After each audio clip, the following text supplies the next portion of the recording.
Salut les amis, bienvenue dans cette nouvelle vidéo dans laquelle on va passer en revue ensemble et visionner le sujet Amérique du Nord Bac 2024, sujet de physique-chimie, jour 2. Alors je vais faire cette découverte en même temps que je te tourne la vidéo, je n'ai pas vraiment regardé le sujet. En fait, je l'ai regardé en diagonale très rapide. Donc ce qu'on va faire, c'est qu'on va regarder ensemble le sujet. Je vais commenter ce que je dois commenter. Il y a trois exercices, évidemment. Un exercice, un gros exode méca, vraisemblablement, ça c'est sur toute la première partie. Enfin, le premier exercice, c'est méca et Doppler. Deuxième exercice, ça porte sur les piles et c'est assez similaire finalement à l'exercice, enfin le contexte est similaire à l'exercice du sujet jour 1, Amérique Nord 2024. C'était aussi sur les piles et je l'ai corrigé en vidéo moi sur mon site et j'en ai fait une review rapide également sur YouTube, vidéo que tu peux retrouver directement sur la chaîne. Et l'exercice numéro 3, c'est des histoires de pKa, acide base. Donc on a l'acide tartrique, c'est des choses assez classiques. On a du diagramme de prédominance. Je crois qu'il y a un titrage ou pas. Ouais, il y a du titrage apparemment. Bref, allez, on va regarder ça, c'est parti. Donc on démarre sur l'exercice 1. Comme je t'ai dit, c'est une review, ça veut dire que ça va pas être une correction. Je vais un petit peu commenter les questions, te dire à peu près si ça me semble difficile ou pas, et puis on va voir un peu de quoi il s'agit. Alors l'exercice 1, c'est un exode méca, c'est l'étude du mouvement d'une balle de ping-pong, apparemment, tennis de table. Donc ouais, une étude mécanique avec du graphique à étudier, la situation classique. Alors la première situation, apparemment, c'est la trajectoire de la balle lors du lancer, donc c'est une trajectoire verticale. On le voit directement quand on a un schéma de ce style avec un vecteur. Alors non, c'est pas celui-là, c'est le vecteur V0. J'ai vu ça tout à l'heure en regardant, voilà ça. Ici, dans la première situation, en fait, ton vecteur vitesse initial, il est orienté vers le haut, quoi. Il est vertical, purement vertical. Donc clairement, ici, c'est un lancer vertical vers le haut. Voilà de quoi il s'agit. Donc on a un graphe étudié. Dès que j'ai une droite comme ça, tu vois, par exemple, sans même lire le sujet. Ici, par exemple, j'ai un graphique. Il me propose un graphique. Je te dis un peu les trucs, la façon dont il faut raisonner quand tu as des situations de ce style. Tu as un graphique, tu as des points qui sont alignés. OK? Ils sont alignés suivant une droite. Donc là, clairement, ça traduit une situation de fonction affine. Donc on a l'expression de la vitesse en fonction du temps. On va pouvoir trouver la fonction affine qui représente v de t. Et donc on va pouvoir trouver le coefficient directeur. Quand tu as une situation de ce style, quand tu as des données expérimentales de ce style, une droite comme ça te permet toujours de retrouver un coefficient directeur. C'est presque sûr qu'ils vont nous demander d'exploiter cette situation dans l'une des questions. Tu vois, et on peut s'en douter juste en se disant, OK, à quoi ça ressemble dans les autres exercices que j'ai fait en entraînement. Et bref, exprimer composante AX, AY, la première question, c'est l'application de la deuxième loi de Newton, et on retrouve AX, AY, ça c'est du classique. Justifier à l'aide de la figure 2 que la norme du vecteur vitesse est assimilable à la valeur de sa composante verticale, donc à l'aide de la figure 2, c'est-à-dire celle-ci. Eh ben, en fait, de la figure 2, la chronophotographie montre que la balle, elle possède, en fait, toutes les positions de la balle sont alignées suivant une verticale, c'est-à-dire que la balle n'a aucun mouvement horizontal. Aucun mouvement horizontal. Donc, avec la figure 2, on peut dire que Vx égale 0. Et si Vx égale 0, comme tu as V qui est égal à racine carrée de Vx carré plus Vy carré, tu vas te retrouver tout simplement à dire, vu que ça fait 0, que V, c'est égal à racine carrée de Vy au carré. Donc c'est valeur absolue de Vy. Par contre, il demande d'assimiler Vy avec V, sachant qu'on ne connaît pas le signe de Vy. Donc il y a peut-être une petite subtilité à détailler ici pour la question Q2, il faudrait voir en détail. Mais en tout cas, on peut déjà dire que V, c'est égal à la valeur absolue de Vy. Et pour ce qui est de Vy, ouais, tant que c'est le mouvement ascendant, en fait, est-ce qu'à un moment donné, on me dit que c'est le mouvement ascendant lors du lancer? Parce que j'ai pas lu le sujet dans le détail, donc il faudrait regarder si on parle bien uniquement. Mais je pense que c'est ça, c'est que le mouvement ascendant en fait. C'est le moment où la balle monte. Alors c'est peut-être pas très clair en fait c'est peut-être pas très clair dans la description de la partie 1. À la limite, ça peut-être ça nécessiterait un peu plus de clarté. On étudie le mouvement quand la balle, elle monte, en fait. Et quand la balle, elle monte, la vitesse Vy, elle est positive. En fait, parce que le vecteur vitesse, même s'il y a un ralentissement, le vecteur vitesse, tant que tu es sur la phase de montée, il est orienté vers le haut. Et l'axe Y, il est fléché vers le haut. Donc, comme Vy est positif, et ben valeur absolue de Vy, ça fait Vy. S'ils attendent vraiment ce niveau-là de détail dans la réponse à la question Q2, bon, il y a peut-être un petit peu de difficulté. Mais attention, sur une question comme ça, dès que tu vas manipuler cette relation-là, cette relation qui permet d'exprimer la norme d'un vecteur en fonction de ses composantes, n'oublie pas que si tu veux simplifier cette écriture, tu dois passer par la valeur absolue. Si tu passes pas par la valeur absolue et que tu écris directement V égale Vy, ça, si tu n'as pas justifié que Vy est positif, c'est faux. Parce que Vy pourrait très bien être négatif. Et en l'occurrence, Vy serait négatif. Sur la phase de descente, Vy est négatif, tu vois? Parce que le vecteur V, il serait dirigé vers le bas, quand le vecteur Y est dirigé vers le haut, donc tu aurais une composante Vy négative. Donc peut-être un peu de subtilité pour la question Q2, moi quand je vais corriger l'exercice en détail, je pense que je le corrigerai dans ce sens-là. La question Q2, je corrigerai dans ce sens-là. Ensuite, on assimile Vy à V de t. Alors, tu as vu, regarde, direct, on te dit en déduire qu'à n'importe quel instant, on a cette expression-là. Donc là, il faut primitiver à Y et on retrouve l'expression d'une fonction affine qu'on connaît bien. Et justifier sans calcul que ce modèle de la vitesse v de t est en accord avec les points expérimentaux, bah parce que l'expression qu'on retrouve via le modèle de la deuxième loi de Newton me donne une fonction affine et que la figure 3 et les résultats expérimentaux me montrent que v en fonction de t est représenté par une fonction affine, puisqu'on a les points qui sont alignés suivant une droite, c'est ce que je t'ai dit tout à l'heure. Donc, ce qu'on avait anticipé, on en a besoin ici pour la Q4. En déduire une valeur de l'intensité du champ de pesanteur, pareil. Moins G, ça représente quoi dans l'expression? Ça représente le coef directeur. Donc, coef directeur, je vais le lire graphiquement avec la figure 3 et je vais le relever. On devrait trouver quelque chose proche de 9,81. Proposer un écart, bon, bah là, c'est l'histoire de imprécision de mesure. Montrer l'expression littérale de l'équation réelle YT, il faut primitiver V de t, pas de difficulté là-dessus. Après, c'est une histoire de hauteur maximale atteinte par le centre de masse, donc on l'appelle Hmax. Là, je crois qu'il va y avoir des histoires d'énergie. J'ai vu tout à l'heure rapidement, voilà, les courbes là, ça c'est des courbes d'énergie. Recopier et compléter cette fenêtre d'exécution. Ah oui, il y a le programme. D'accord, il y a le petit programme ici. Et Hmax. Ok, en fait, en gros, il faut aller chercher la valeur de Hmax dans l'énoncé parce qu'ils disent de réécrire la valeur qui est précisée dans l'article 2.6.2 du règlement de la FFTT. Donc ça, c'était une donnée de l'énoncé certainement en préambule. Calculer la valeur minimale de V0 que le programme va afficher. Et ben quand H est maximal, V0 est minimal. Pourquoi? Bah, parce que là, tu as une formule, là, regarde. Là, tu as une formule. Tu n'as même pas besoin de reposer toi-même l'histoire de la conservation d'énergie mécanique et tout, parce que c'est de ça d'où ça vient en fait.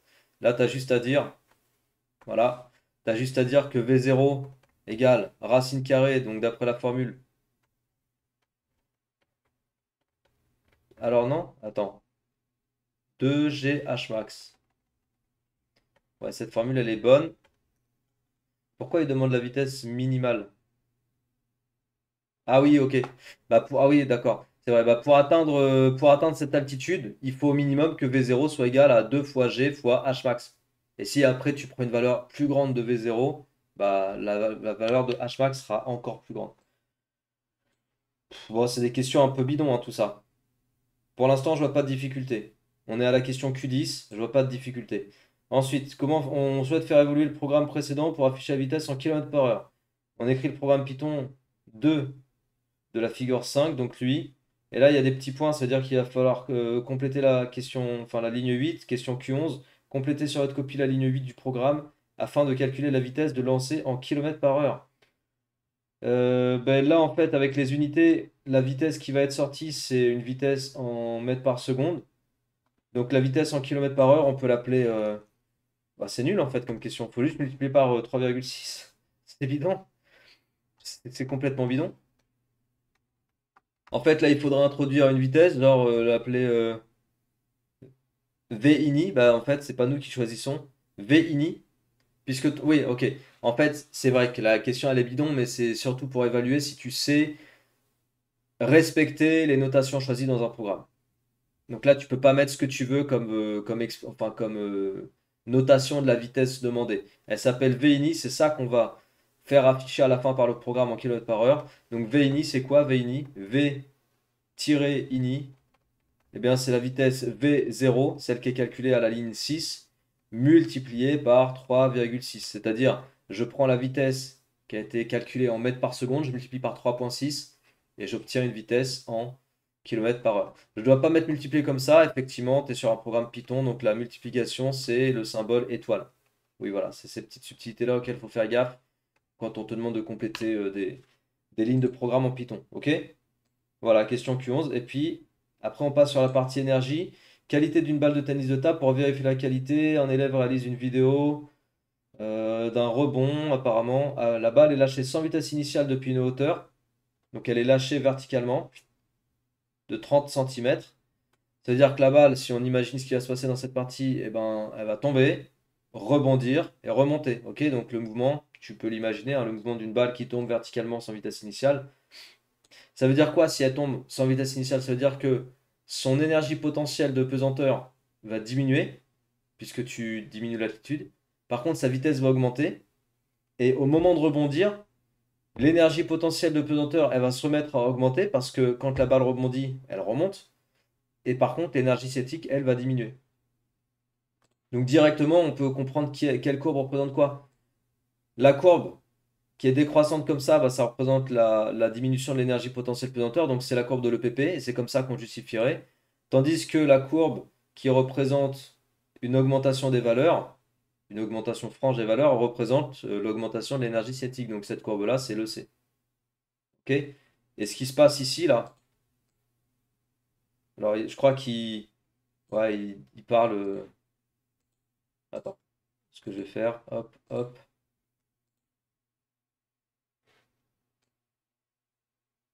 voilà.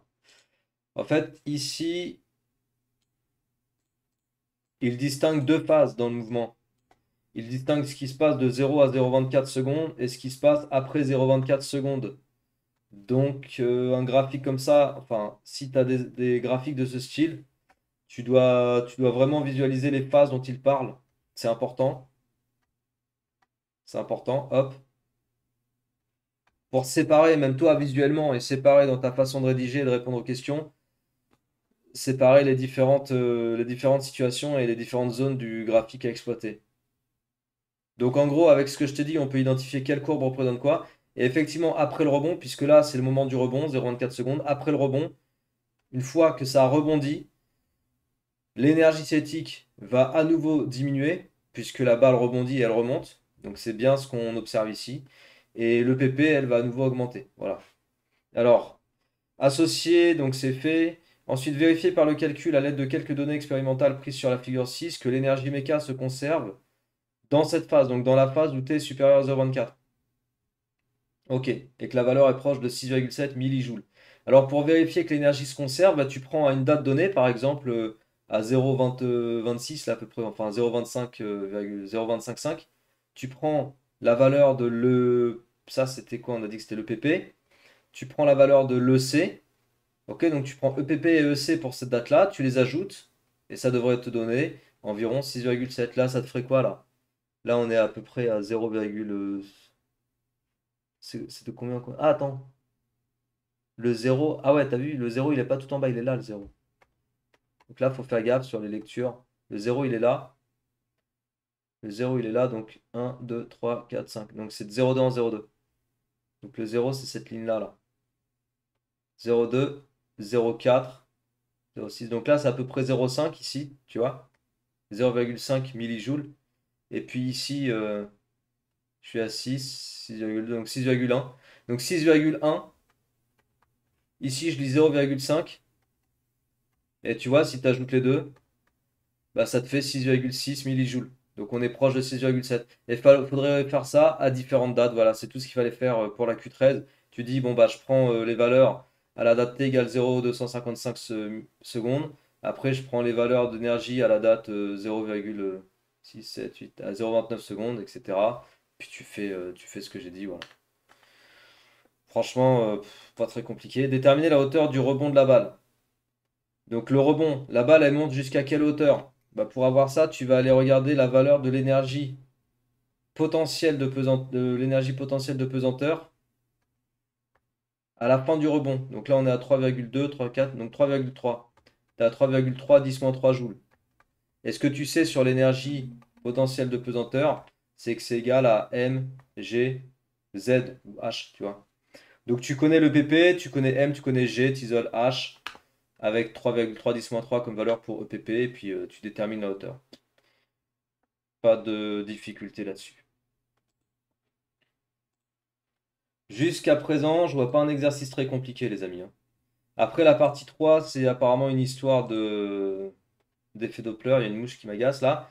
Histoire d'effet Doppler.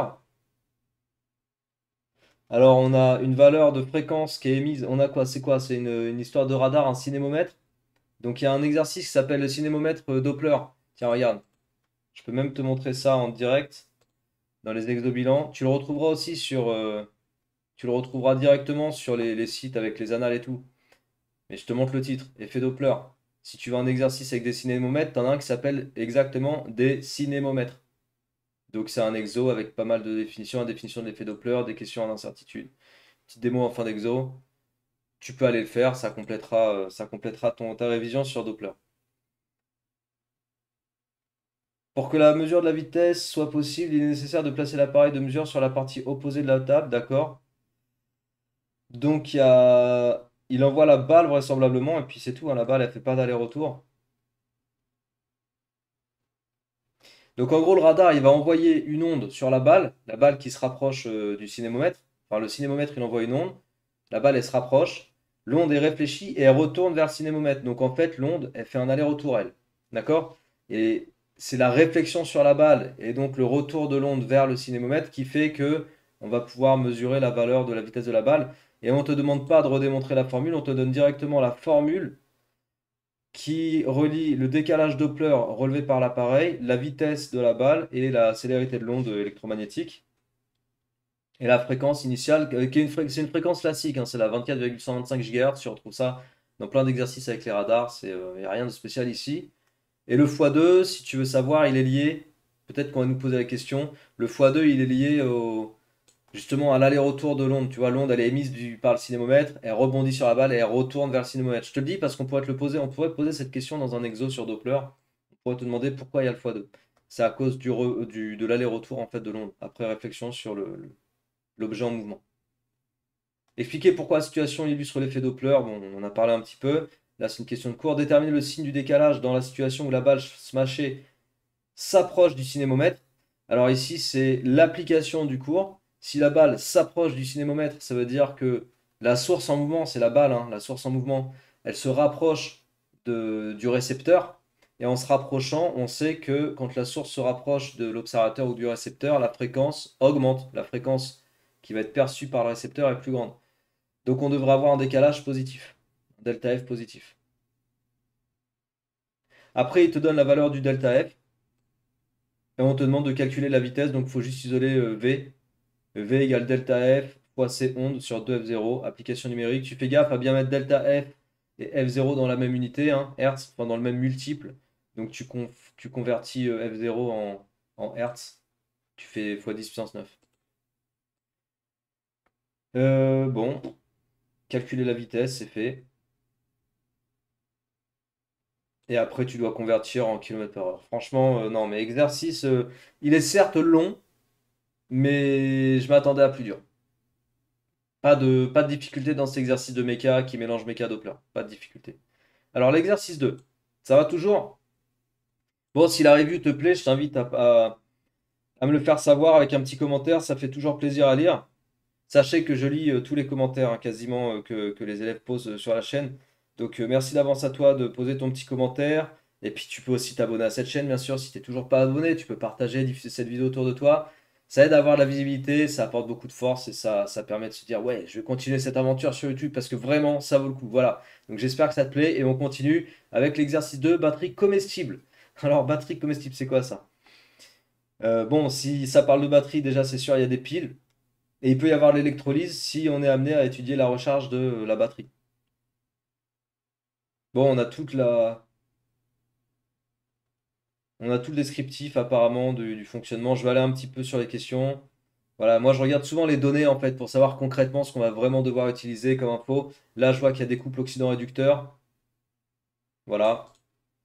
Ils m'ont pas proposé des notations simplifiées, donc ça peut être un peu relou à réécrire.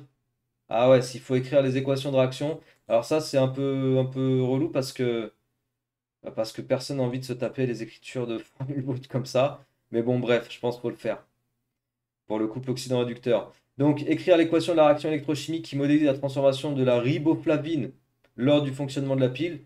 Donc, la riboflavine, si elle se transforme, ça veut dire que C17H20N4O6, C17, ah, tu vois, C17H20N4O6, tu vois, regarde. Là, je lis pas vraiment les questions, mais je te montre un petit peu comment est-ce que on peut aller vite des fois à comprendre les choses sans avoir à lire absolument toutes les données. Là, on me dit que je vais transformer la riboflavine. Et la riboflavine, notez R, c'est ça. Et ça, je le vois là. Donc c'est un réducteur. Le réducteur, il fait quoi? Il s'oxyde. Je vais l'appeler R. Puis ça, je vais l'appeler l'oxydant de R. Tu vois? Alors, c'est des notations pourries, hein, parce que ça fait or en plus, c'est pas une bonne idée. Mais c'est juste pour pas avoir à tout écrire. Mais en gros, tu vois, j'écrirai que R, ça donne son oxydant. Peut-être faut équilibrer les. Bah, même sûrement, il faut équilibrer les protons. Là, je vois qu'il y a des protons qui vont devoir apparaître. Bah, qui vont devoir apparaître ici, en fait. J'ai deux H+, là. Et je vais avoir des électrons. Et ça libère des électrons, donc probablement deux électrons, si j'ai pas dit de bêtises. Après, je peux peut-être dire des bêtises, hein, parce que là, je lis vraiment en diagonale. Mais en gros, la première équation que je peux écrire, bah, c'est l'équation d'oxydation, celle qui libère des électrons. Parce que on me dit que c'est bien riboflavine qui se transforme et que riboflavine, c'est un réducteur. Donc le réducteur se transforme en faisant son oxydant. Et en s'oxydant, bah, tu libères des électrons. Et après, du coup, je sais que l'autre espèce qui va réagir, bah, c'est forcément la quercétine. Ah bah c'est parfait, ils l'ont appelé Q, donc on va pouvoir aussi simplifier la notation. Donc Q va consommer des électrons pour former son réducteur C15H12O7. Et là, il faut juste faire gaffe à bien équilibrer. C15, tu as H10, C15, H12O7, donc et tu as deux protons en moins ici. Donc les deux protons, ça me fait penser en fait tout simplement à l'exercice sur les piles aussi du sujet jour 1 Amérique Nord. Il y avait une histoire de protons, c'était assez similaire à l'équation. Mais bon, bref, la question 1, pas trop de difficultés, c'est juste l'histoire des notations qui sont un peu reloues. En déduire si la riboflavine subit une oxydation ou une induction. Eh ben, on l'a dit, la riboflavine a subi, une oxydation en fait. Rien qu'avec la formule brute, on peut le dire, je comprends pas trop leur délire. Après, il y a peut-être des informations ici hein, qui étaient données.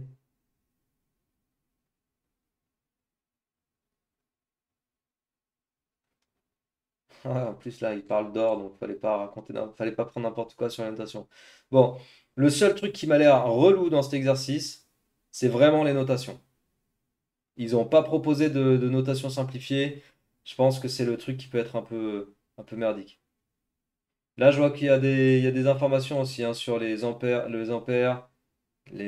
enfin, les tensions, intensité tension, durée.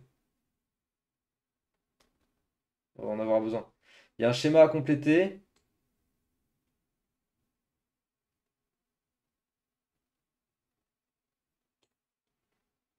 Ok, donc ça, ouais, le schéma, je pense que c'était intéressant de le regarder dès le début parce que ça aide certainement à mieux comprendre ce qui se passe. Ça, l'algue nori, ça fait office de pont salant. C'est vrai que c'est plus compréhensible ici, selon moi, que ici, hein. Enfin, je sais pas ce que tu en penses. Moi, je préfère voir ça. Directement, je retrouve les situations classiques. Un pont salin, deux électrodes, et après, il n'y a plus qu'à dire qui est où quoi, sur l'électrode. Un ampère-mètre, et puis ça, bah, ça doit être. Ils ont mis une petite résistance. Ok. Donc sur le schéma, il fallait juste compléter le nom des électrodes, leur consistance. Well. Ah oui, demander la borne et le sens du courant. Donc le courant, il va de la cathode, donc borne positive à l'anode. La borne positive, je rappelle que c'est celle où a lieu la réduction. Et la borne négative, l'anode, c'est celle où a lieu l'oxydation quand tu fonctionnes en mode pile. Et les électrons, ils sont en sens inverse du courant. Bon, question Q3, pas de difficulté. Indiquer le rôle joué par le filtre, le film d'algue, pont salin, on l'a dit. Donc il sert à fermer le circuit et à assurer la circulation des charges à l'intérieur de la pile. La mouche, elle commence à me saouler grave. La réaction électrochimique qui modifie la transformation mise en jeu sur l'électrode recouverte de quercétine est... Ok. Mais ça, on l'a écrit.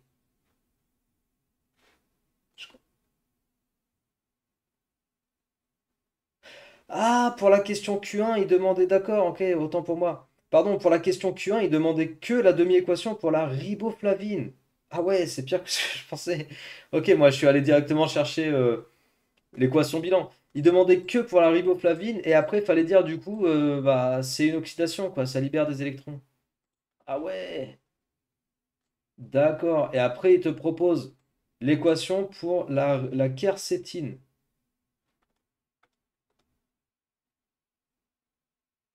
Donc on retrouve Q plus 2H plus 2 électrons donne notre truc, quoi, ce qu'on a écrit en fait tout à l'heure. Déterminer la charge Q délivrée par la pile pendant les 12 minutes. Q égale I fois delta T. Q égale I fois delta T. On a l'intensité, on a la durée donc, que tu passes en secondes. En déduire que la quantité de matière d'électrons consommée par l'électrode vaut 3,6 10-7. Tout ça, c'est classique. Tu utilises le fait que Q, c'est aussi égal à la quantité de matière d'électrons multipliée par la constante de Faraday. Donc, du coup, ça te fait quantité de matière d'électrons égale Q divisé par constante de Faraday, sachant que Q, tu l'as calculé juste au-dessus. La constante de Faraday, il la donne là. Donc, c'est bon. Indiquer si au bout de 12 minutes, la demi-pile est déchargée en calculant le pourcentage de quercétine qui a été consommé pendant cette durée. Donc,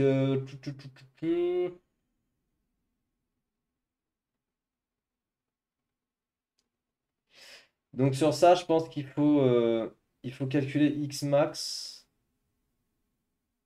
Et je pense que pour ça, ouais, tu as besoin des masses en fait. Donc la quercétine, c'est un réactif, hein. La quercétine, Q, sa masse c'est 0,60 mg. Et sa masse, voilà, sa masse molaire, elle est donnée, c'est 302,4. Donc avec ça, tu peux retrouver sa quantité de matière. Et avec ça, tu peux retrouver X max. Et personnellement, j'irais même chercher le X max pour la riboflavine pour déterminer qui est le réactif limitant, mais a priori, ce sera la quercétine.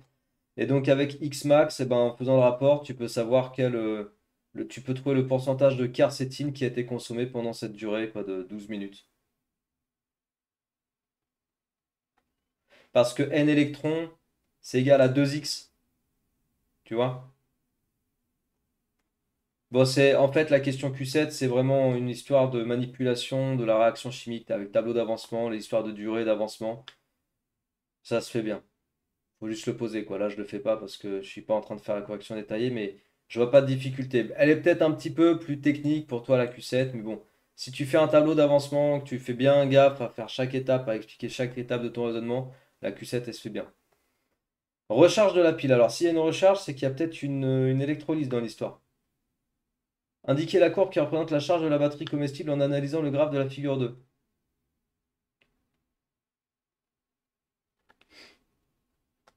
Et ils disent quoi? Une deuxième possibilité d'application de cette batterie comestible est son utilisation pour remplacer les piles lithium-ion ou nickel-métal hybride utilisées dans les jouets. En effet, ces dernières, d'accord. Scientifiques italiens ont étudié le comportement de leur prototype après plusieurs charges sous une tension comprise entre 0,60 et 0,80. Indiquer la courbe qui représente la charge de la batterie comestible en analysant le graphe.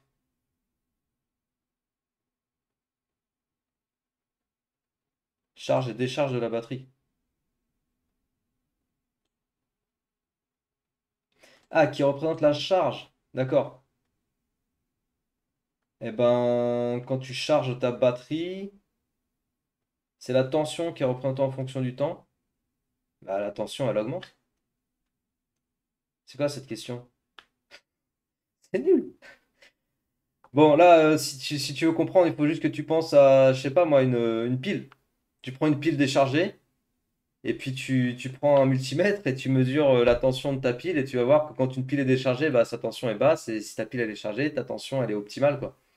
Pareil avec une batterie de voiture. D'ailleurs, c'est comme ça que tu vérifies si ta batterie de voiture elle est déchargée ou pas en fait et que tu la remets à charger. Si t'as une tension qui est trop basse, c'est-à-dire que soit ta batterie est morte, soit qu'elle est déchargée et quand tu la remets à charger, après bah, tu arrives à 13 volts et voilà, ta batterie elle est rechargée. Donc la courbe de la charge, c'est la courbe A puisqu'elle représente l'augmentation de la tension au cours du temps. Bon, ok. Calculer avec les données. Ah, c'est ça les. Ah, mais non, mais c'est pas vraiment de l'électrolyse ça. Calculer avec les données fournies par la figure 4. Ça, alors, il y a des watts-heure là. Et il y a un voltage, 1,2 volts. Des watts-heure, c'est une énergie, hein. C'est des watts multipliés par des heures. En fait, c'est l'unité d'une énergie, mais en watts-heure. Calculer dans les données, avec les données fournies à la figure 4, la capacité en ampères-heure de la pile nickel métal hybride, discuter de la possibilité d'une réelle application de la pile de la batterie comestible dans la vie courante. Alors, si tu veux, si tu veux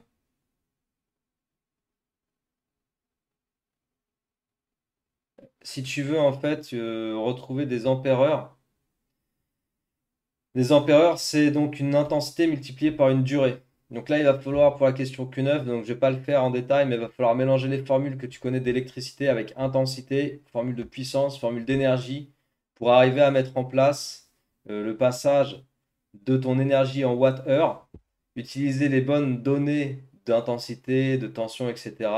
pour passer à des ampères-heure. La question Q9, moi je m'amusais à le faire, clairement, elle fait, enfin je m'amusais quand je vais faire la correction en vidéo, clairement la question Q9, elle est très facilitée si tu sais faire de l'analyse dimensionnelle. Il y a une mouche là qui va faire du bruit autour du micro, c'est relou. Donc la question Q9, elle est très facilitée si tu sais faire de l'analyse dimensionnelle. Voilà. Elle est rigolote cette question. La partie 2, en fait, elle est un peu bidon, avec ces deux questions à l'arrache là. Mais disons que la question Q9, elle est un peu rigolote pour faire de l'analyse dimensionnelle. Et si tu veux, j'en ai parlé dans la vidéo justement où j'ai corrigé l'exercice 2 du sujet jour 1 d'Amérique Nord 2024. J'ai expliqué justement l'utilisation de l'analyse dimensionnelle dans une histoire où on devait retrouver des watts-heure, tu vois. Et clairement, je dis que je maintiens que l'analyse dimensionnelle, ça peut te sauver la mise dans plein, plein, plein, plein, plein de situations. Donc voilà. Ok, exercice 3, exercice 3. Alors attends, laisse-moi juste regarder un truc. Hop, hop.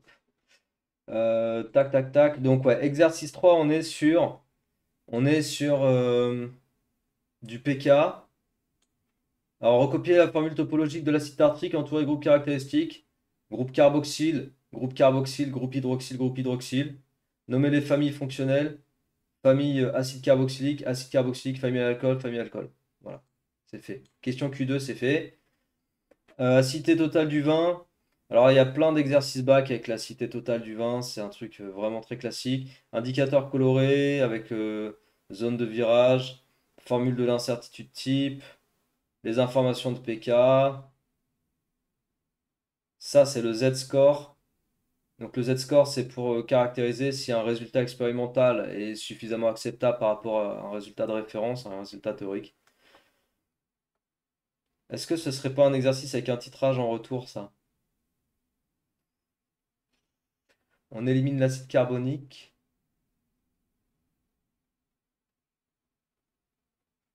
Ah non, ok. Et après, on titre du vin dans lequel on a enlevé l'acide carbonique. D'accord.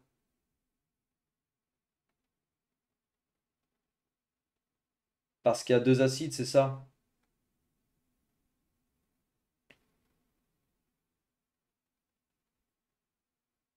Hmm, ça doit être un peu ça le délire. Bon, on va voir.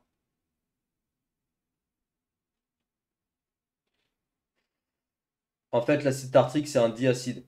Je te l'ai pas dit en... Je te l'ai pas dit en analysant la formule topologique, mais c'est ça que tu dois te dire dès le début. Tu vois, tu as deux groupes carboxyles, donc tu peux libérer deux protons. Donc c'est un diacide. Voilà. D'où le fait d'avoir ces couples-là après H2CO3, HCO3-, HCO3-, CO3-. D'ailleurs, ils le disent ici.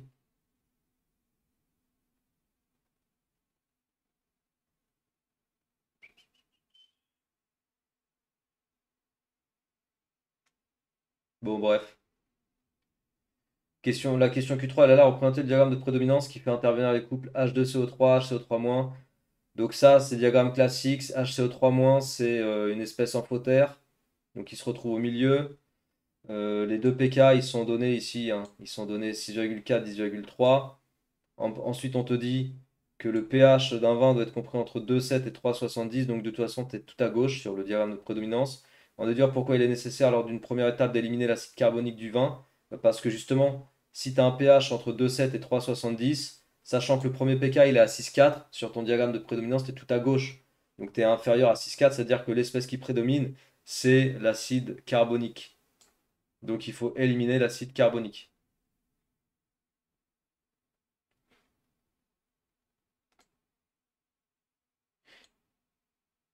Et tout à l'heure, j'ai dit, je sais pas si j'ai pas dit, enfin, j'étais peut-être induit en erreur, mais l'acide tartrique, c'est pas l'acide carbonique. Deux choses différentes, hein. Tout à l'heure, je suis allé un peu vite en affaire, mais il y a deux diacides en fait dans l'histoire. L'acide tartrique est un diacide dont on a la formule topologique, et l'acide carbonique, c'est autre chose.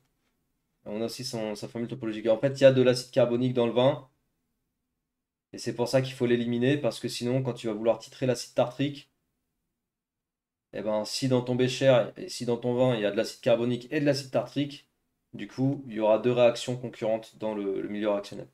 Donc c'est ça qu'il faut répondre à la question Q4 en fait. Le fait d'avoir un pH de vin inférieur à 6,4, l'acide carbonique est majoritaire. Enfin, l'acide carbonique, il est présent sous sa forme H2CO3 majoritairement dans le vin. Et il faut l'éliminer pour pouvoir à la fin titrer uniquement l'acide tartrique. C'est la deuxième étape avec le protocole de titrage. Voilà. Ouais, parce que tu as éliminé l'acide carbonique, donc dans le vin, dans le volume VA de vin, il n'y a plus que l'acide tartrique. L'acide tartrique qu'il demande d'appeler. Ah ouais, d'accord, c'est pour ça. Ils disent l'acidité totale d'un vin est définie comme équivalente à la concentration d'acide sulfurique H2SO4. Ok. La réglementation impose une teneur comprise entre ça et ça. Ah oui, j'ai pas fait indiquer en justifiant le nom de l'indicateur coloré à utiliser dans l'étape 2 du protocole. Alors pour ça, il faut utiliser ça là. L'équivalence est supposée atteinte lorsque le pH vaut 7. Donc là, tu as l'information sur le pH à l'équivalence. Ça, c'est classique. J'en ai parlé dernièrement aux élèves avec qui je fais le stage Booster Back 2024. On a parlé justement sur la séance de titrage. On a évoqué l'histoire du choix de l'indicateur coloré. Il faut regarder le pH à l'équivalence. Si le pH vaut 7, bon bah clairement, la zone de virage adaptée à un pH 7, c'est la zone 6-7-6. Donc l'indicateur coloré, c'est le bleu de bromotimol. Pour l'instant, il n'y a pas de grosses difficultés hein, sur l'exo.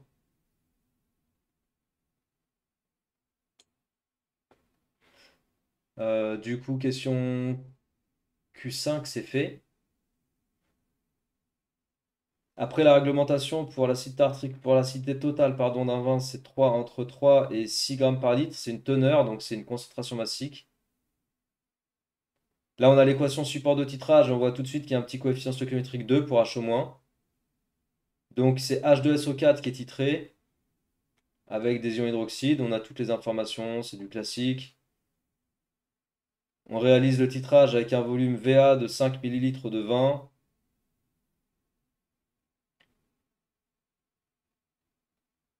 Et le viticulteur, il veut une acidité totale inférieure, enfin stable, autour de 3,45 grammes par litre. Ce qui lui permettrait d'être dans la réglementation imposée Dans la réglementation imposée. On a le volume à l'équivalence, déterminer la valeur de l'acidité totale. Bon, c'est c'est bidon. C'est bidon, hein, franchement. Le sujet, il est assez facile hein, quand même. Il y a eu quoi? Deux questions sur lesquelles j'ai dit qu'il fallait faire gaffe? Mais pour l'instant, ce sujet-là, il est très très accessible. Je pense qu'il est plus simple que ce que j'ai vu du sujet jour 1. Donc là, tu vas avoir la relation à l'équivalence, le N0H2SO4 divisé par 1, qui est égal à quoi? Bah, qui est égal au N versé à l'équivalence de H au moins, divisé par 2. Il faut juste prendre en compte le coefficient stoichiométrique, ne pas l'oublier. Donc là, c'est C, mettons CA-VA, égale CB-VE sur 2. Donc tu as CA, il n'y a pas eu de dilution, hein. Sauf erreur de ma part, je crois qu'on n'a rien dilué, il faudrait revérifier. Tu as CBVE divisé par 2VA. Tu laisses évidemment VE et VA en millilitres, on n'a pas besoin de convertir. Et après, si tu veux directement trouver la concentration massique, tu n'as même pas à faire le calcul intermédiaire, tu fais concentration massique égale concentration molaire fois masse molaire. Voilà, masse molaire de H2SO4. Donc ça te fait CB, VE, grand M sur 2VA. DAC. Voilà, voilà.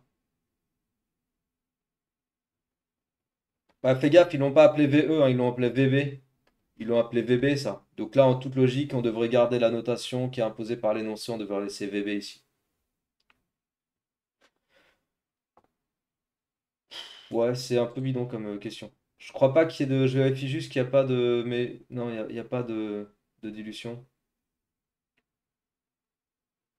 Il y a les 10 millilitres d'eau distillée, mais nous, comme on prend en compte. Ah oui, alors fais gaffe à ça, si. Subtilité, parce que les élèves posent souvent la question. Quand on rajoute de l'eau distillée dans le bécher au moment du titrage, en fait, ça change pas la quantité de matière titrée qui se trouve dans ton bécher. Donc, tu n'as pas à le prendre en compte. Si tu veux la concentration dans le volume prélevé de vin, eh ben, tu utilises VA, c'est tout. Et c'est ce que j'utilise dans mon calcul.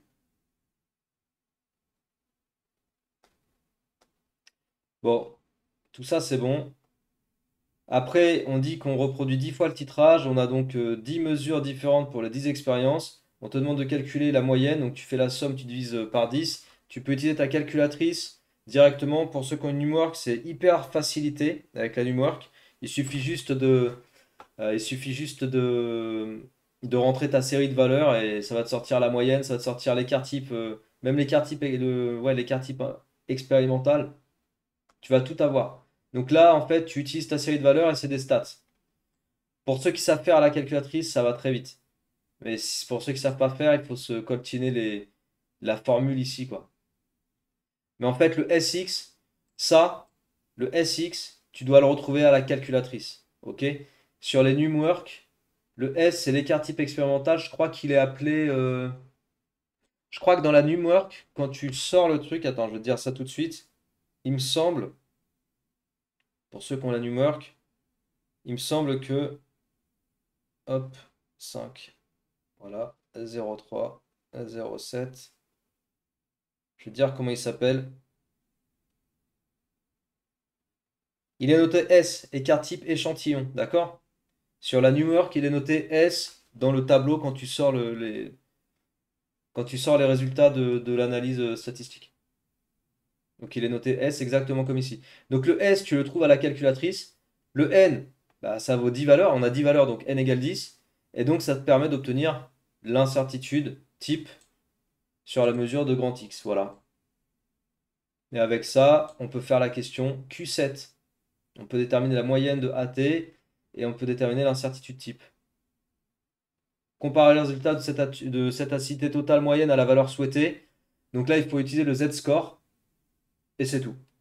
En Alsace, l'acidité totale est donnée en équivalent d'acide tartrique et non en équivalent d'acide sulfurique. Ok. Donc le H2SO4, c'était l'acide sulfurique, mais il y avait une histoire d'équivalent acide tartrique. J'ai pas bien compris le truc, mais bon, peu importe. L'acide tartrique est aussi un diacide, donc ça on l'avait dit dès le départ. Noté H2A. L'équation de la réaction support du titrage est alors H2A plus 2H au moins donne A de moins plus 2H2O. Choisir la proposition exacte ci-dessous et justifier votre choix. En Alsace, l'acidité totale d'un vin doit être comprise entre 3 et 6. Entre 4,6 et 9,2 et entre 1,8 et 3,2. Alors ça,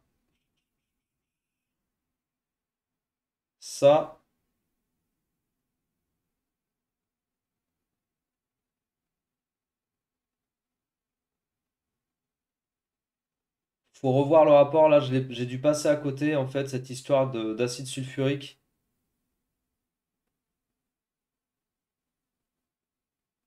Ah ouais. Attention. Alors attention. Dans le,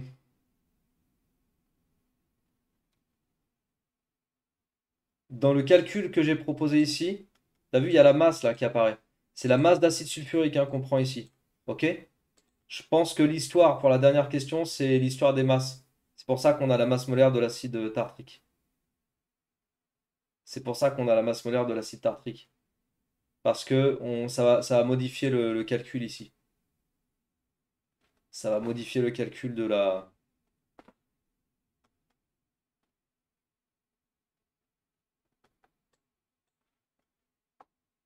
concentration massique en fait. Donc pour la dernière question, moi je partirais de l'encadrement qu'on doit avoir d'acide sulfurique. Donc la concentration d'acide sulfurique, elle doit être comprise entre, qu'est-ce qu'ils ont dit? 3 et 6. Ok. Je partirai de cet encadrement, là. Je ferai ça en fait pour la Q9. Je pense que c'est ça qu'il faut faire. La concentration massique de H2SO4 doit être comprise entre 3 et 9. C'est 3 et 9? Ouais, 3,0 et... Non, 3,0 et 6,0. Donc je parle en grammes par litre, hein. Ok. Ça veut dire que la concentration molaire de H2SO4 doit être comprise entre... tu fais pour avoir concentration molaire, tu redivises par la masse molaire qui est de 98,1. Voilà. Donc si tu divises par la masse molaire des deux, enfin sur tous les membres de l'inégalité, tu obtiens une concentration molaire. Et est-ce qu'ils expliquent que les concentrations molaires sont les mêmes? J'aimerais bien trouver un endroit où ils disent que les concentrations molaires sont les mêmes.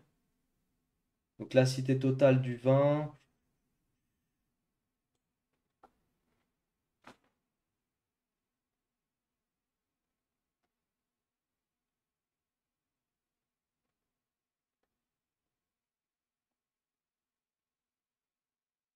L'acidité totale est définie comme équivalente à la concentration en masse d'acide sulfurique. Ça, c'est en France. Ok.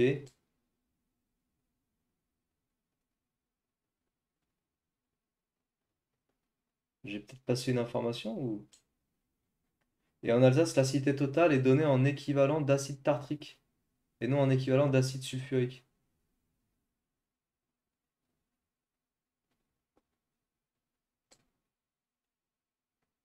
Bah, je pense qu'après, en fait, il faut remonter. Je vais juste faire le calcul pour voir. Donc, c'est 150 la masse molaire de l'acide tartrique. Ouais, c'est 150. Je vais juste faire le calcul. Fois 150 divisé par 90,1. Ouais, c'est ça, 4,6. Et puis 6 fois 150 divisé par 90,1. 9,2. Est-ce qu'il proposait cet encadrement-là? 4,6, 9,2. Je crois que c'est ça la dernière question. Ouais, c'est la réponse B. Bah, c'est un peu pourri comme question. Je pense qu'il n'y a pas assez de détails là par contre sur la question. Parce qu'en fait, je suis parti de ce raisonnement-là. Je me suis dit, je passe de la concentration massique d'acide sulfurique à la concentration molaire en divisant par la masse molaire. Tu vois, là, je suis vraiment en train de découvrir avec toi, hein. Je te dis comment moi je réfléchis au truc. Si j'étais élève et que je devais le faire, là, je suis presque en train de construire la réponse, tu vois, et de faire des tests. Donc j'ai divisé par la masse molaire de l'acide sulfurique parce que c'est ça en fait qui fait la différence entre l'acide sulfurique et l'acide tartrique, c'est la masse molaire. Ça me donne un encadrement de la concentration massique. Et après, le raisonnement qu'il faudrait expliquer proprement sur la copie, c'est de dire que dans les deux cas, les concentrations molaires en acide sulfurique ou en acide tartrique sont les mêmes. Voilà. C'est pour ça que je cherchais si on avait cette information, si on avait cette information dans l'énoncé, mais pour moi, ils le disent pas très clairement. Enfin, nulle part, c'est expliqué. Donc, je pars du principe que les concentrations molaires doivent être les mêmes. Par contre, la concentration massique, si je dois ensuite repasser à la concentration massique de l'acide tartrique, qu'est-ce que je dois faire à partir de la concentration molaire? Si je dois passer à la concentration massique, bah, je remultiplie par la masse molaire de qui? De l'acide tartrique. Et la masse molaire de l'acide tartrique, vu que c'est 150, c'est pour ça que je t'ai dit, attends, laisse-moi faire le calcul. Donc j'ai fait ça fois 150, ça m'a donné 4,6. J'ai fait ça fois 150, ça m'a donné 9,2. Le résultat, il est proposé. A priori, on est dans le vrai, tu vois. Fallait le faire dans le bon sens. Et si ça se trouve, en faisant dans l'autre sens, 3 fois 98,1 divisé par 150, ça fait 1,9. Ouais, je me suis dit peut-être qu'ils se sont dit, ah, ils vont peut-être faire l'erreur d'inverser le calcul. Mais en fait, non, rien à voir. Je voulais voir si cette proposition-là, c'était en faisant mauvais calcul. Bon, bref, la dernière question, je trouve que c'est pas suffisamment détaillé dans l'exercice pour faire ça de façon cool. Mais mettons, le reste du sujet, il est tranquille, le reste du sujet. Faites-le, les amis, pour vous entraîner. Bon, j'ai passé du temps hein, sur cette review-là. J'ai essayé de te montrer vraiment la découverte du sujet, question par question, exo par exo. Je trouve pas que ce soit un sujet compliqué. Je pense qu'il est largement abordable. Il y a peut-être deux, trois questions un peu plus techniques. Mais un élève qui a bien fait son entraînement global sur tout le long de l'année, sur tous les chapitres, tout ça, c'est accessible. Tout est accessible. Il y a du calcul, mais c'est de transformation de formule assez simple et tout. Ok? Donc des bons exos pour s'entraîner avant l'épreuve de Métropole 2024, quoi qu'il en soit, ou de Centre étranger 2024. Donc voilà, faut pas hésiter à les faire. Pour ceux qui ont accès à la BNCS, eh ben, il y a certains de ces exos qui seront corrigés sur la BNCS avant le bac, avant les épreuves en métropole. Et pour ceux qui font le stage Booster Back avec moi, ben, ces exos, on va les voir ensemble de toute façon. Donc voilà. J'espère que la review t'a plu. Si c'est le cas, encore une fois, partage, diffuse. Si t'es toujours pas abonné à cette chaîne, n'oublie pas de t'abonner. Ça apporte beaucoup de force, ça aide énormément. Et bah merci d'avance à toi. Et puis on se dit rendez-vous très bientôt sur la chaîne pour de nouvelles aventures. Prends soin de toi. Ciao!